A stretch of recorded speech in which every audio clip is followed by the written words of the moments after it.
So your likenesses will be captured if you have your video screen on.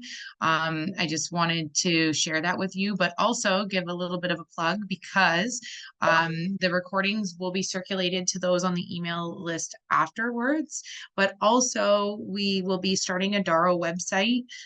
Hopefully it will be going live in January and available through Labatt Family School of Nursing website. And so the recordings from all of our speaker series and our pedagogical series will be able to be viewable from there and available from there. But before we really get into this session, I wanted to start it off in a good way by acknowledging that the lands that we live, work, and play on. So on behalf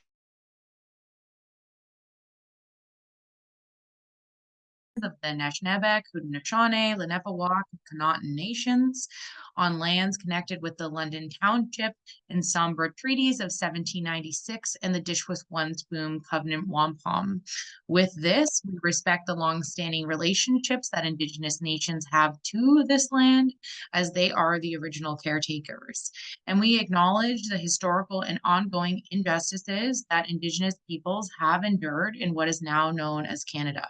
And this includes CMO, the local First Nation community that Western is geographically closely connected with, which stands for Chippewas of the Thames First Nations, Munsee Delaware Nation, and Otonai Nation of the Thames. We accept responsibility as a public institution to continue towards revealing and correcting miseducation, as well as renewing respectful relationships with Indigenous communities through our teaching, research, and community service.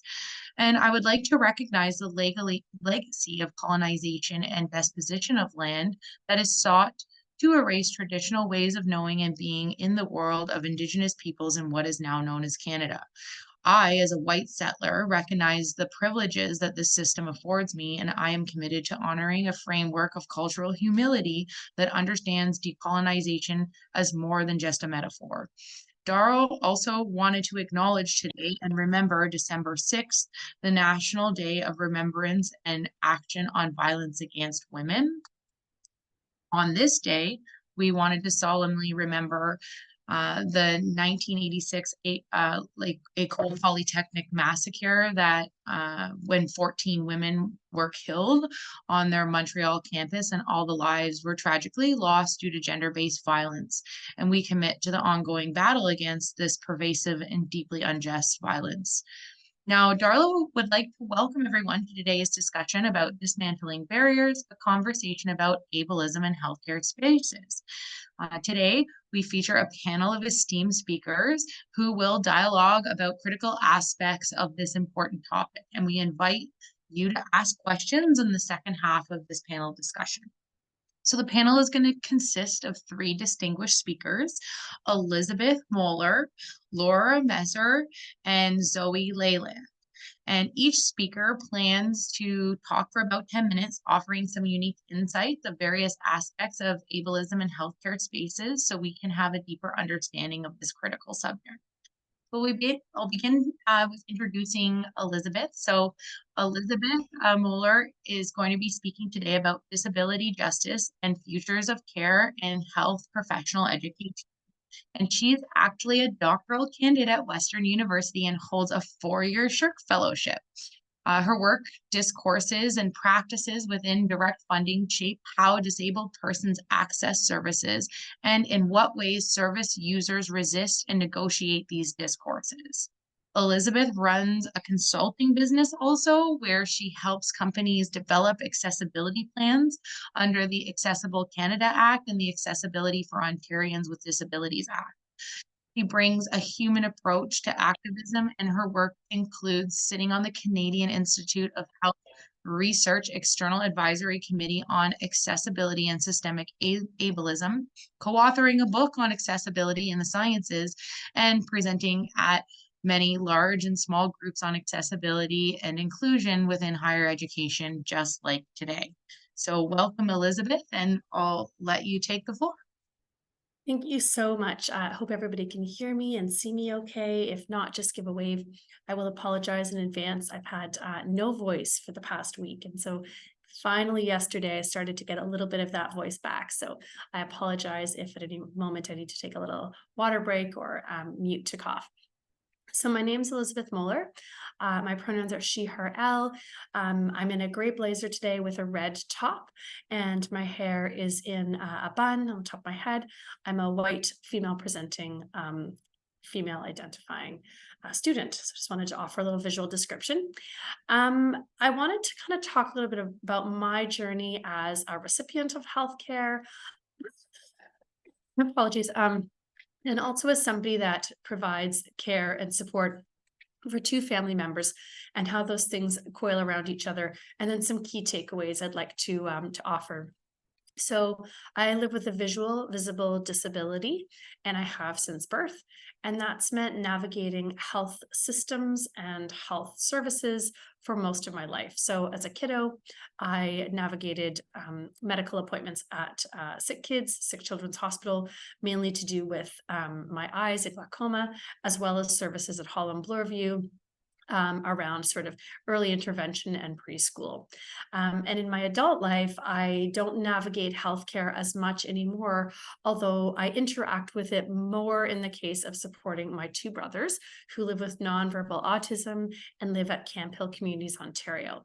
So I manage their passport funding, which is funding that allows them to get out in the community and navigate, as well as to have staff support to engage in things that are meaningful to them, as well as kind of overseeing their support circle.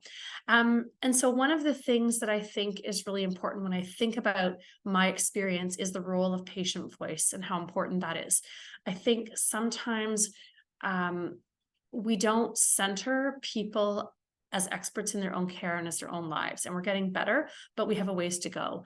I'm a part of the Patient Partner Program through CASH, which is the Center for Advancement of Collaborative Health Education in Toronto. And we do a lot of work around patient partnerships.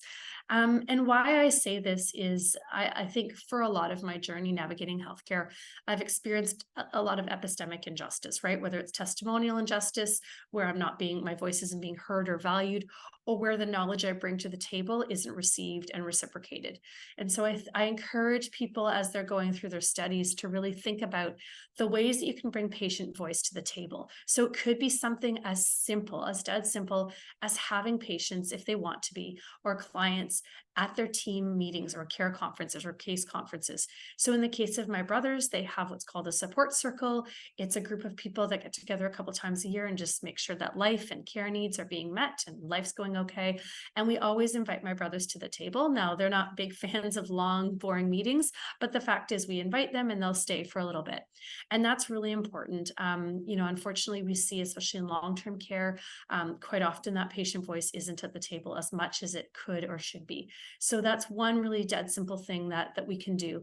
I also think about asking your clients, patients, patient partners, to the extent that they're able and comfortable and willing, to present at things like this. So if you're having a workshop at your organization, if you're a healthcare provider, or if you're a student and you're running a workshop, getting that patient voice and that patient input is critical. It's a really great way to hear about a voice on the team that is becoming more recognized, but not as recognized as it needs to be. So I think that's a really key part of just sort of storytelling and learning about different ways of knowing and unlearning and learning. One of the things that I think is really powerful for me, is the way that I view disability and the way, unfortunately, a lot of our medical community views disability.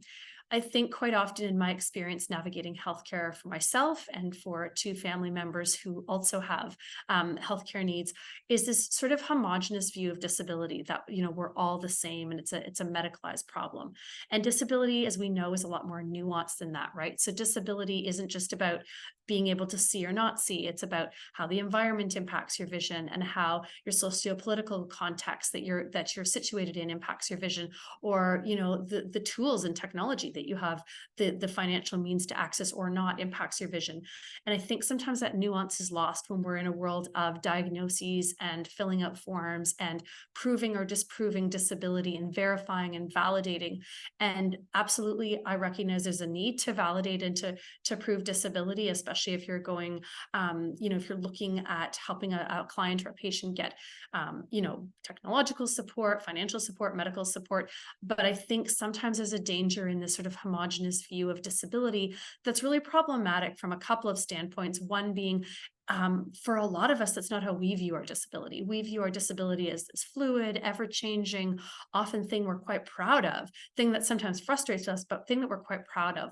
And so I really just encourage us to think about disability as something that's nuanced and complex and multifaceted and ever-changing.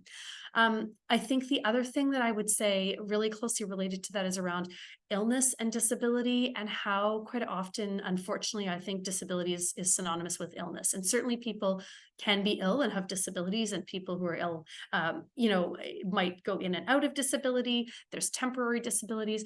But quite often, I think for those of us who have a disability that we've lived with our whole life, we don't see ourselves as sick. We don't see ourselves as patients. We don't see ourselves as in need of a cure, quote unquote. And I think about, for those theory buffs in the room, like Talcott Parsons' sick role, right? So this idea that when we're sick, we do everything we can to get better. We listen to the doctor's advice, and then when we're better, we pick up on, societal responsibilities that we're excused from when we're sick.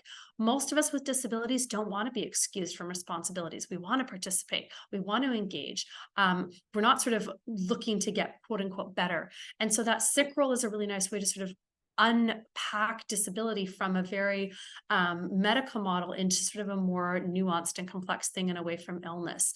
I know quite often when I've interacted with healthcare providers, both for myself and my brother, it's very much based in sort of this model of being in need of sort of a medical intervention, which can be problematic from a whole lot of perspectives, not limited to, but including sort of internalized ableism, as well as things around, how we then, as people with disabilities, navigate those systems. So I think really closely related to that is expectations. And, you're going into nursing, you might be working in a school or a hospital, or you might be working in the community. And to have expectations that aren't lowered is really important. And I could say this to any number of professions that I talk to, but talking to people, your patients, your clients, about what are your goals? What do you want to do? What's important to you? What occupations are meaningful? How can we get you there?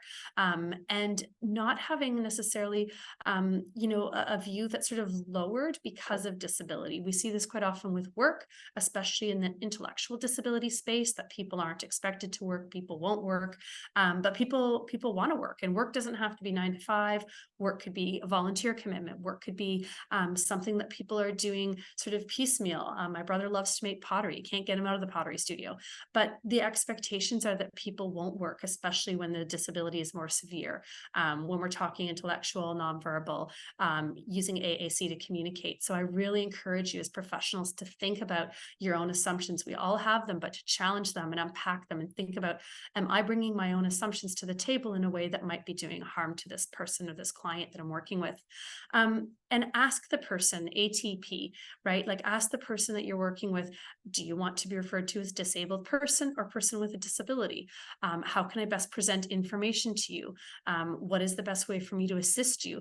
Those are really easy key takeaways that you can engage in as professionals that will really help individuals who come into your spaces. So for me, I need information electronically. So it's really great when people say, what's the best way to give this to you?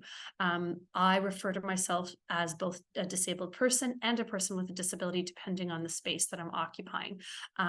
Never refer to someone as the stroke victim in bed for, or the disabled as a group. We don't group people like that. People often don't see themselves as victims, so we don't want to use that word. But ask people how they want to be referred to. Ask people what works for them.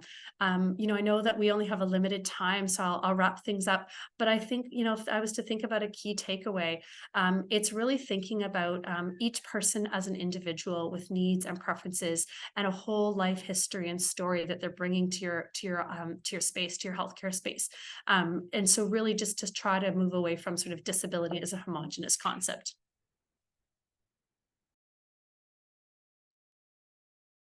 Thank you for sharing those insights, Elizabeth.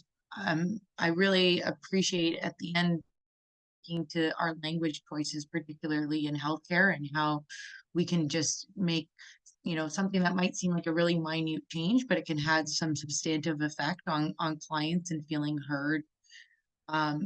Okay, so I'd like to welcome our second panelist, Laura Miser, and she is going to be speaking to disability justice in sports events. Laura's research focuses on how sports and events can be used as instruments of social change, with an emphasis on how sports for persons with a disability can positively impact community accessibility and social inclusion. Her research program is interdisciplinary in nature and pushes the traditional boundaries of her field to emphasize the importance of critical scholarship for innovation. Her work emphasizes safe sport practices through good governance, strategic policy making, and an emphasis on human rights and social justice. Laura serves as a research and policy advisor to a number of disability sports organizations focused on broadening the role of sport in positive social outcomes. Thank you for joining us, Laura. Thank you, Ashley. Thanks for having me. So my name is Laura Meisner. I'm a professor and director in the School of Kinesiology. Many of you might have met you or had a chance to interact with you. My pronouns are she, her, elle. I'm coming to you today from my home office. I am wearing a white sweater, I have dark hair, and my glasses on today. And I'm going to provide some commentary from probably a different perspective, given that my work is from the School of Kinesiology and focuses on sport and events. But I wanted to talk about it. I was really delighted when Zoe and her team asked me to be involved in this, because I think there's many things that cross our spaces, intersect the kinds of work that we do. I also want to acknowledge that I am not someone who lives or experiences disability or impairment at the current time, but much of my work does work with students and those with the lived experience, and I think that is so important in bringing that voice to the things that we're doing. So my work really focuses on sport and particularly event spaces. I'm really ingrained and interested in the idea that when we host small, medium, and large scale sporting events, I feel optimistic that we have an opportunity to really change the nature and landscape of accessibility and inclusion. We haven't seen that over time. We've seen a lot of spaces where there hasn't been change historically. And then more in recent years, we've seen international sport governing bodies, national sport governing bodies really making a concerted effort to use the opportunity that events can bring as a catalyst to change not only urban space, but also to think about attitudes, awareness, and understanding. So some of the concepts that even Elizabeth has talked about. And I've worked with students who also work in the space where the medical community intersects quite profoundly with athletes in those event spaces. And we need to be thinking quite a bit about what that means and how we understand the concepts of ability in those sporting spaces. And in my work, I draw upon a number of different theoretical approaches. So I'm pleased to be here because I think sometimes we often think that our different schools or our different landscapes are speaking different languages, but the reality is that many of ours are drawing upon similar theories. So for my work, I draw upon two important theories. One is Galting's theory of structural violence, which really looks at and pulls apart the ways in which subtle matters, subtle things can really exclude people from fully participating in life. And for me, this is very important because we know that the Convention on the Rights of Persons with Disability does include the right to access to leisure and sporting opportunities. And so we need to be thinking more about the ways in which individuals can self-determine what that access looks like, how they participate, and how we can broadly support participation. Secondly, I use ableism theories and various concepts within that. And we, of course, know, many of you, that ableism is underscored by this worldview that is taken for granted, that there's norm level of skills. And we certainly see this in a sport perspective and is very pervasive when we talk about sport, physical activity, leisure, and recreation. And so we've sort of set this standard of expectations, which can often be quite problematic for individuals accessing those spaces. And this has become really relevant in some of the recent research with one of my postdocs, former PhD students, looking at the medical encounter within the sporting community, the ways in which medical professionals talk about physical activity and accessing physical activity is often from those norm level skills, so a very ableist ideological perspective, which doesn't really think about or often give the perspective of alternative opportunities. And so we're looking more deeply in my work now at sport and events on not just sort of the broad concepts of ableism, but sort of the various nuanced issues around ableism. And as I mentioned, I'm not a disability scholar by training. My background is in sport management. I came to this space 12 years ago and started looking at this because there was a real opportunity and a real need. And a colleague of mine in New Zealand I've been working with, sort of pulling apart, and he's looking at this from a coaching perspective, and I'm looking at more from the events-based perspective, the ways in which various forms of ableism become perpetuated within sport and events. And I'm going to just briefly talk about each of those forms because I think they're quite relevant to whatever environment we're looking at. Probably the most pervasive in sport is this concept of institutionalized ableism, those deeply ingrained discriminatory practices. And I think those are the things that we see on an everyday basis in our classrooms, in the research environments, in our interactions with our staff and our students, things that have become so ingrained structures and practices that they're immovable. And I had one of my participants in the most recent studies really give me a prime example of that. At events, a schedule is set, and it's been set often. The same races are run at similar times, year over year, or every 4 years, however the events are run. And she said, so my race is often first thing in the morning, which means that my carer needs to come at 4 a.m. to get me up, do my initial practices in the morning, toileting practices, get me prepared and ready and moving for my 8:30 race. Many of my colleagues or my counterparts don't experience those things, but that's because the structures and the policies are so set from not thinking about what those opportunities really need and how we might shift our understanding. They become so institutionalized. Another piece of this is enlightened ableism, and I often show a picture of this, of the 2010 Vancouver Olympic and Paralympic Games. And one of their iconic things that we use for an Olympic and Paralympic Games is the torch relay, and I'm sure you're all familiar with that. And there is not a better photo that demonstrates this when we see in 2010 Rick Hansen sitting outside the circle where the cauldron is to be lit, because he cannot reach and access the cauldron because nobody thought about changing this torch structure in that particular piece. And it was a very symbolic way that that cultural practice sort of reinforced what we knew about ableism. We've seen some changes in that over time, but that certainly demonstrates how those cultural practices become so ingrained. The third piece is around disconscious ableism, and it really is something that we as educators need to think more about, because it really reflects sort of an uncritical habit of the mind. We sort of justify inequity and exploitation because we haven't thought critically about why those things are happening to our students, to our colleagues, and we continue to practice that inequity without breaking down and thinking through the structures that we need to be critically reflecting upon. And this is certainly the case when we talk about sport and events. Again, cultural practices that are so ingrained, and we don't want to critique those practices because we get in trouble and people critique us for critiquing the need to break those structures down. And that becomes highly problematic if we're ever going to change the structure of events. And the last two forms of ableism that we're looking at are quite interesting pieces when we talk about the sport landscape. One is called benevolent ableism, and it's the way that we convey sympathy, pity, or charitable praise. Some of you may have heard me previously talk about the idea of the supercrip narrative that we use in sport. We hold up those who have been able to make it to an elite level in sport as this superhero narrative. And we perpetuate that through the way we represent them in the media, the way that we talk about them, the media talks about them, or the way they use them in marketing for sport and events. And that really is problematic because we think that it's a sympathetic approach to talk about disability, to talk about the challenges, but the reality is it perpetuates an ableist narrative. And so we really need to break down those things, and where my team is doing quite a bit of work on thinking through how we understand those concepts of benevolent ableism.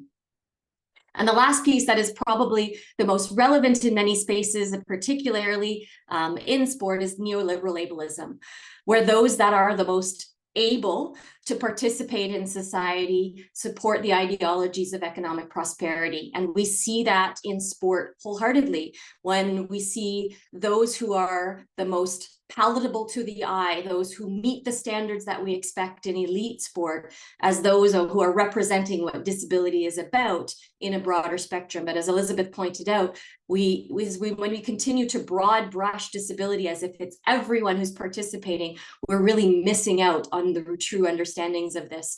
And certainly elite sport is moving more and more to those practices where we're seeing fewer and fewer opportunities for those with high support needs to be involved in sport and physical activity at an elite level. And those that are showcased in sport and events do not represent the broader population of those who experience impairment and disability.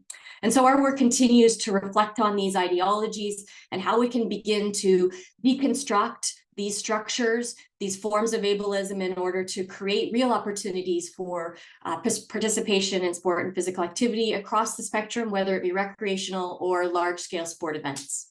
Thank you.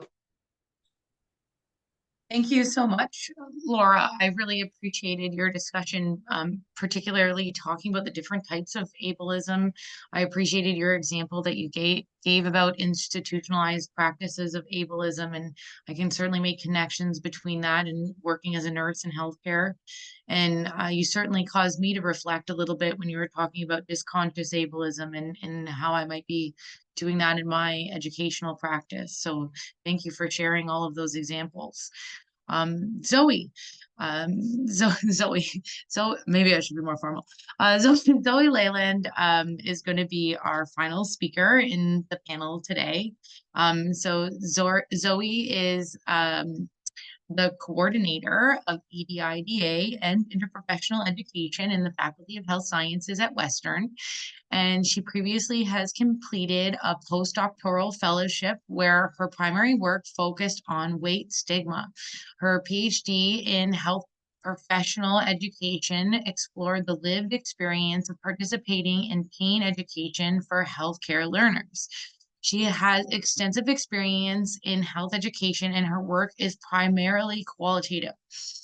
She is passionate about creating a culture of empathy in health education, EDIDA, knowledge translation, and lifelong learning. She takes an embodied approach to weight stigma, given her own size and the health inequities she has endured. So thank you for sharing your discussion today about weight stigma and the intersection of body bias and ableism, Zoe. Thanks so much, Ashley. I actually have some slides to share, if that's okay.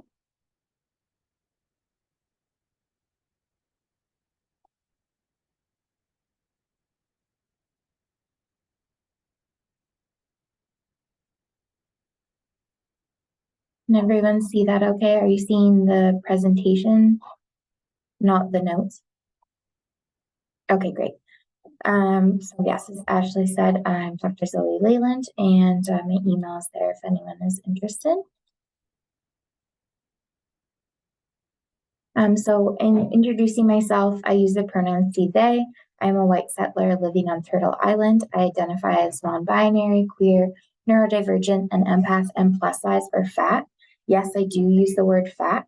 Fat is used and is working towards becoming a neutral word and is often used in weight stigma or fat activism. This is how I describe myself, but I do not expect others to do the same. My body size is not the only part of who I am as a human. So as Ashley mentioned, I'm a health professional education scholar, completed my postdoc at University of Manitoba with a focus on weight stigma and physiotherapy, and in the role as coordinator of EDID and IPE in the Faculty of Health Sciences at Western, and work part-time at King's University College as the facilitator for the very first QS LGBTQI plus support group. So an image description of myself. here on this screen is I'm a person wearing a green shirt with curly strawberry blonde hair and smiling. Greenery is blurred in the background. So here are some of the learning outcomes. I hope by the end of this presentation, you will be able to understand and recognize the existence of weight stigma, understand and recognize the intersection of body bias and ableism, and learn ways to disrupt weight stigma in healthcare settings. In working towards disrupting weight stigma, it requires us to interrupt the medical framing of body size and paying attention to injustices that inform different embodied experiences.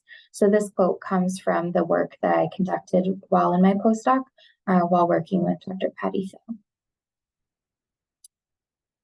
There's a quote here from Cooper, Stahl, and Egner from 2021, which takes a critical perspective.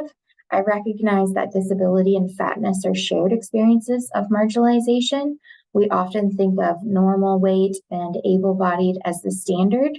Normal weight often meaning thin, which is not the reality for many. And just kind of thinking about if we're constantly having conversations related to EDIDA or oppression, we also need to consider fat bodies and persons who are disabled.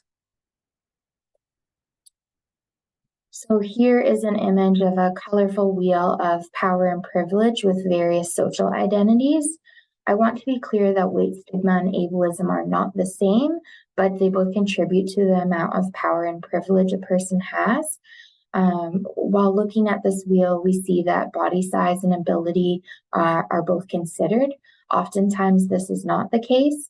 And but by doing this, we are reinforcing the systems of oppression that continue to intersect and with other systems of oppression. So in sharing this with all of you, what do we do about this and where do we begin? So first, I want all of you to remember you do not have to be an expert in all things related to systems of oppression. It's not possible. I would encourage you to continue to learn and educate yourself. Let patients, clients, care-seeking persons guide your interactions, as Elizabeth said early on. Try to be comfortable with the discomfort and recognize the importance of difficult conversations. It is also important to connect with a community of like-minded individuals and discuss the challenges you experience in working towards disrupting things like weight stigma and ableism. So here is a guide on inclusive and affirming language.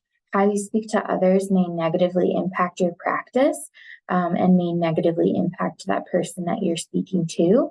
So one example here is instead of saying something like, oh, look at how much weight you lost, instead, in a healthcare setting, as a healthcare provider, it may be more appropriate and productive, as well as inclusive, to ask a person, have you experienced any significant weight changes? Same goes with eat less, move more. Instead of asking those kinds of questions, thinking about how do you feel about your eating patterns, exercise habits right now. So kind of more feeling-based questions, and then also getting kind of the story aspect from each individual person. There's also this weight inclusivity evaluation checklist to consider when you're entering clinical spaces and considering things, thinking about what would it be like if you are living in a fat body, or you are a person that is disabled or living with a disability. So things like equipment or weight limits, mirrors, windows, adequate space for walking, seating areas. A lot of the times we'll see seating areas with chairs that have arms on them. Sometimes that's excellent, but if you have a variety with no chairs or with no arms on it, it makes it more inclusive for those that take up more space and live in fat bodies. Also considering washrooms and change rooms. So from diabetes.org also includes some excellent tips on language for weight inclusive conversations, including asking the following questions of how do you prefer to talk about your body size? size and shape. That should say size, not just side. So one thing is I said that I identify as fat, but I don't expect people to use that for me. Plus size is appropriate, living in a larger body. I want to try to avoid using things like obese and obesity because there is such a medicalized model in using that. Of course, sometimes it's necessary, but a lot of the time people are measured by being obese because of their BMI, which is, in my opinion, not a very useful metric because it only considers your height and weight and not your overall lived experience of living in a fat body. I would also ask people what words do they use in public or at home when talking about their body and their weight, and how do you view or feel about your body? This has a lot of information here, so I'm happy to share these slides. These are another considerations and tips for clinical practice on ways to be more inclusive. Asking consent every single time. This should be a given, but it's an important reminder. Following a trauma and violence informed care model, it's also important to ask before using mirrors, positioning a person, or removal of clothing during an exam. Consider how you drape a person if you're doing an abdominal exam, for example. You want to make sure that only the area that you're examining is exposed, rather than having someone's top portion or bottom portion of their bodies being exposed because they may not be comfortable with that. I would also suggest having a range of sizes of gowns, avoiding images or content that could stigmatize, exclude, and or discriminate people. Think of the language used in practice for intake forms and appointment bookings on how that could really impact someone that's living in a large body or a person that is disabled. We won't take too long of a moment to reflect and on clinical spaces such as but start to think about if you are in these kinds of spaces, in hospital spaces, what that might look like, and think about the barriers that may exist for a person in a fat body or a person with a disability. In working towards equity in healthcare, whether it's addressing ableism or weight stigma, I would really suggest considering incorporating an equity-oriented healthcare kind of model in your practice setting and organization. An excellent resource that was created partly by a Western faculty member is an equity walkthrough exercise. And this basically walks through on how to conduct equity walkthrough in a healthcare setting. Not all the questions may apply to your role, but most of them are very helpful in reflecting on how a space looks, feels, sounds to a person.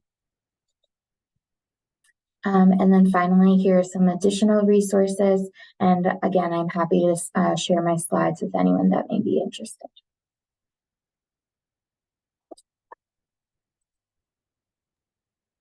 Thank you very much, Zoe. I certainly appreciated some of the concrete examples that you gave us from diabetes.org, for example, and how we might use our language to be weight inclusive in healthcare context. And I certainly know there's students on this call that can really appreciate those examples. So at this time, I'd like to open the floor up for discussion with our panelists. If anybody had any questions that they would like answered by everyone, anyone.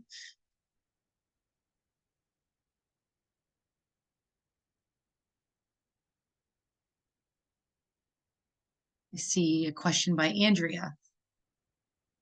You get to see my fuzzy pink bathrobe because I'm not shy about it. I just wanted to actually thank everybody. I've been looking forward to this for weeks, and I got caught this morning. My son is a student, and he lost his laptop cord. He has a disability, and we needed to run over Hell's Half Acre to get one. I just, a few years ago, I became interested in this whole thing, not just through my own experiences. And I do choose to say living with obesity. That's a conscious choice and I'm okay with it. but also because I took a course in nutrition for sport and performance. And while special populations were included, people living in large sized bodies were not. And at the time I was sort of aware of that. Oh my gosh, I've forgotten her name, Jasmine, maybe. Lady who's a yogi person who can just do the most incredible things with her body. The other day, Obesity Matters put out a video of a woman who was figure skating beautifully, who was non-conventional. And at the time, it was in 2020, during the height of the pandemic, I was just so sickened by the fact that we were thinking about diabetics, but not about, and we were thinking about age, but we weren't thinking about people, actually like my niece, who is a trainer. She lives in a large body and is incredibly strong and amazing. So anyway, there's a whole bunch of things that just hit me really incredibly well. I try to advocate as much as possible wherever I can. And I just appreciate. Thank you. I can see a question that just popped up in the chat, and I'll read that out loud next, I guess.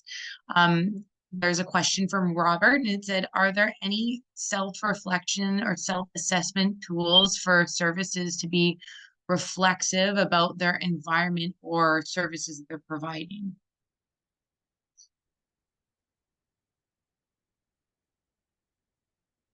I wonder, maybe Elizabeth, would you have any suggestions about that, given your kind of consultation work? Yeah, for sure. Can you just repeat the question? Sure. Are there any self-reflections or self-assessment tools for services to be reflexive about their environment or the services that they're providing? Yeah, I think I love I can just maybe point to some work that I really love. Fadi Shanuda does a lot of really wonderful work around not just ableism in academia, but ableism through the lens of sort of cripping and queering disability. Anything on epistemic injustice, like Miranda Fricker does some really great work. The Harvard implicit bias assessment is a really great tool as well. I think, I really resonate with what I think Laura said about disconscious ableism, and the fact that it's so ingrained in us to sort of be a part of these systems, and to think about these systems as just sort of taken for granted, but also to think about that the harm we're perpetuating right when we do that. So, when a patient comes to us and says, I'm not getting proper home care, and we sort of shrug and say, oh, that's just the way it is, everyone's doing their best. Like, what harm are we perpetuating, and what ways are we sort of sending that signal that that patient's voice and testimony isn't valid? So yeah, I think those are the three that I would sort of recommend in terms of some reading. I just posted also in the chat, I'm involved in a larger project that's the Canadian Disability Participation Project. Some of you might be aware, a couple colleagues here at Western who are also involved in that. We're in CDPP 2.0, and on that site, there are a number of resources, including toolkits and checklists that are relevant to the three areas that we address: employment, mobility, and then recreation or sport services. Obviously, I'm more focused on the sport, and that's my pillar that I'm involved with, but there are some really great resources and toolkits on that site that you might be able to pull from. And I also shared in the chat the equity walkthrough tool that we are hoping to be using in the Faculty of Health Sciences. And it really is for conducting an assessment on the physical space when kind of taking a disability lens. And that, again, includes weight stigma or living in larger bodies as well. So I think that there's some really excellent tools that are available out there.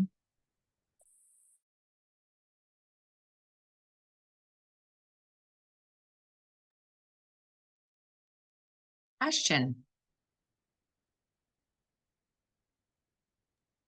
Oh, I just want to thank all the speakers. I really enjoyed this conversation. A couple of things, I'm going to make them quick. I really enjoyed Zoe's talk, because even as someone who's usually seen as thin, my weight fluctuates a lot due to my disability and chronic illness. And it's really weird how I'm treated differently depending on what my size is and how much space I take up or the clothes I wear. So I really feel that stigmatizing of being like in a fat body, even though traditionally most people wouldn't think of me being in a fat body. So thank you for that. One of the things that I was wondering is, and again, I'm glad that this is in the medical field context and healthcare context, how can we really change the attitudes of healthcare professionals? I'm never having talks like that, but oftentimes, even in the way students are taught in their healthcare things, while they're learning about ableism, while they're learning about accommodating, while they're learning about treating patients or clients, it's done in a way that reinforces a lot of this inherent ableism in our system. So how can that be addressed either before they end up in those healthcare programs or within those healthcare programs, so that we're not carrying that out into the field once people are working and practicing?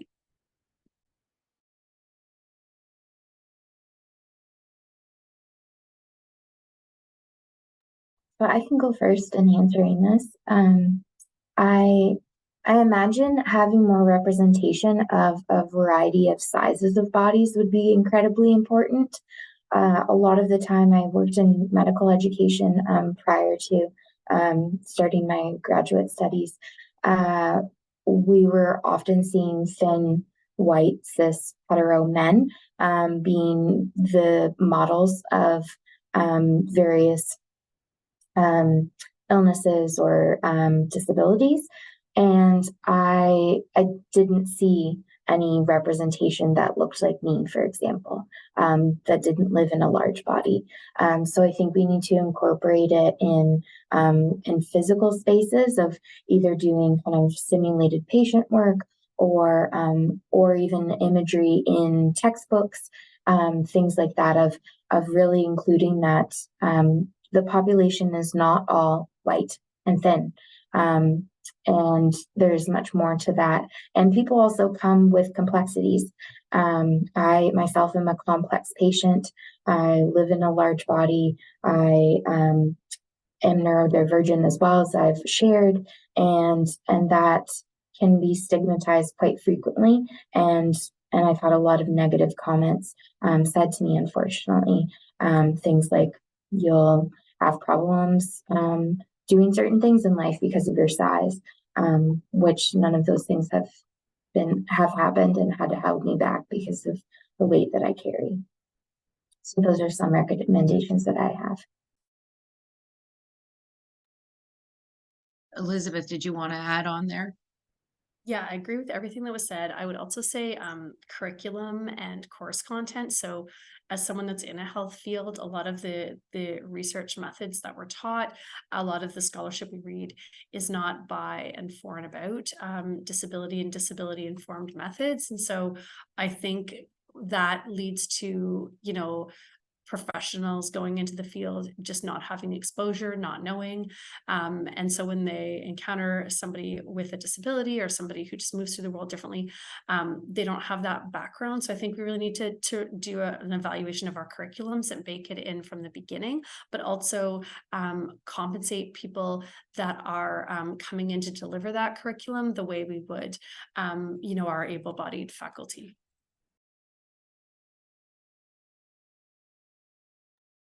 Thank you for that. Are there any other questions for the panelists?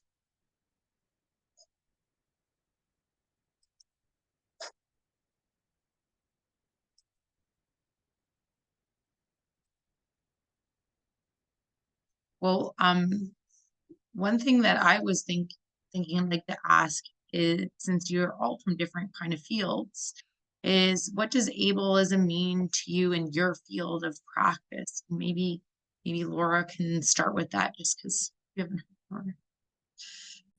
Yeah, that's interesting. I really enjoyed listening to the other speakers because I think that it resonates so well with the kinds of things that are happening in our programs, in our field. And it's difficult because our field is broad. When I talk about kinesiology, it's extremely broad. So we only have some that go and work as clinical kinesiologists, very few, but people work in various different fields. And yet the concepts around understanding, respect, and openness, I think, are pieces that I'm hearing that are threads that are common through that. And as Elizabeth and Zoe were speaking in the last question, it's funny, Zoe and I had a conversation yesterday, and I said, one of the challenges I think we face is our institutionalized structures of education, is that we formalize everything. So while I agree with Elizabeth that we do need to think about our curriculum in different ways and maybe adapt and adjust and change our curriculum, I also think we need more informal learning opportunities to come together, where students and even ourselves can find safe spaces to ask the questions, the uncomfortable questions, because that's part of what we often find. And I tell a story to my students about, you know, doing some work when I was researching for the Parapan Games in 2015, and going on a tour, an inadvertent tour, with someone who lives with no arms and legs, works for the head office. And I learned so much from that experience, because she started out our conversation with, ask me absolutely anything you want to know. This is a learning opportunity for the both of us, and let's talk about that. And I thought, you know, if more people could have those contact learning opportunities, informal learning opportunities to ask the difficult questions where sometimes we're uncomfortable asking those questions and understanding, I think we would become better practitioners in all of our spaces. So I'd like to see us think more about those informal opportunities as well. So I would say, from our perspective, students particularly can like to be active doing things. So those are great ways to do that.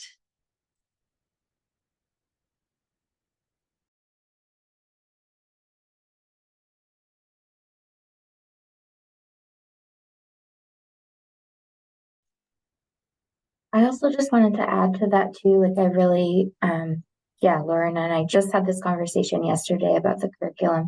And I think it's also important to continue to have these kinds of conversations that are outside of it, but also more lived experiences, kind of stories. The reason why I ever pursued graduate studies was because of my lived experience with endometriosis, and the diagnosis was so blunt and there was no empathy around it at all, that it was so devastating. And I really took that as this is unacceptable for me, and made an educational academic career out of it. I didn't want anyone else to ever experience that. And I recognized that I have a lot of power and privilege, but I try to use that in supporting and empowering others, and share my stories as much as I can, whether it's in special lectures or whatever it may be, just so people know that they're not alone in this. They're not alone in doing this work. If you're from a space of equity, diversity, inclusion, decolonization, accessibility, we need to continue to have these conversations and not work in isolation.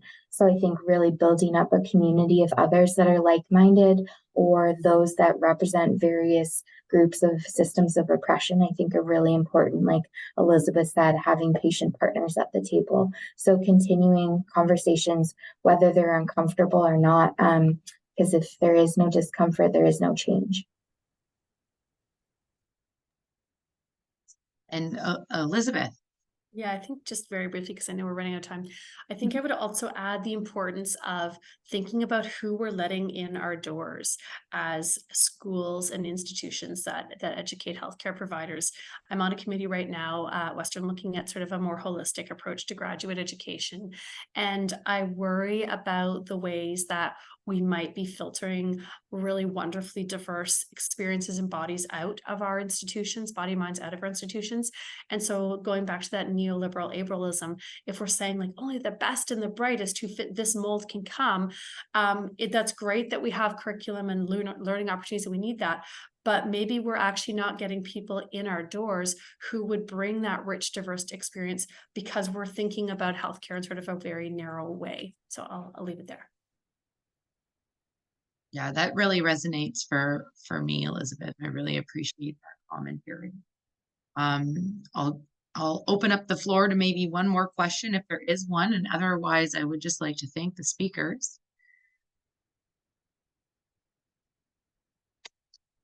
Maybe everybody's deeply critically reflecting on what they've learned about ableism today. So thank you very much for the three of you. I know this time in December can be feeling very heavy. And so I really, really, really appreciate you taking the time to contribute to this panel. And DARAO is very grateful to everyone for sharing your unique perspectives and the learnings that we've all had today. You know, I think there was almost 60 people in this session, and I know they're from all different places. I saw nursing faculty, I see community partners at St. Joe's and LHSC, I see students. So I think you were very far reaching in your impact of what you've shared. So thank you very much for taking your time.